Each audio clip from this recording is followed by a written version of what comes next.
महर मजीद खान की रिपोर्ट के मुताबिक मीरपुर माथेलो खैरपुर पुलिस इंतजामिया की जानिब से निजी टीवी गम्बेट के रिपोर्टर जाहिद जामड़ू के ऊपर शराब का झूठा मुकदमा दर्ज करने और इनको गिरफ्तार करने के खिलाफ मीरपुर माथेलो में सहाफ़ियों का एहतजाजी मुजाहरा।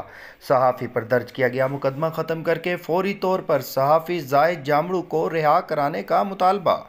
खैरपुर पुलिस इंतजामिया की जानिब से निजी टीवी गम्बेट की रिपोर्टर जाहिद जामड़ू के ऊपर शराब का झूठा मुकदमा दर्ज करने और इनको गिरफ्तार करने के खिलाफ मीरपुर माथेलो में सहाफ़ियों ने एहतजाजी मुजाहरा किया, जिसकी क़ियादत लतीफ़ लगारी, जाहिद मेरानी, हादी बख्श जलबानी, बरकत मेरानी, सैयद अशरफ शाह, कासिम कलवोड़, जलाल बोजदार, खालिद चांडियो और दीगर ने की। इस मौके पर रहनुमाओं ने कहा कि गम्बट के सहाफ़ी जाहिद जामड़ू पर दर्ज किया गया झूठा मुकदमा फौरी तौर पर ख़त्म किया जाए और सहाफ़ी को फौरी तौर पर रिहा किया जाए।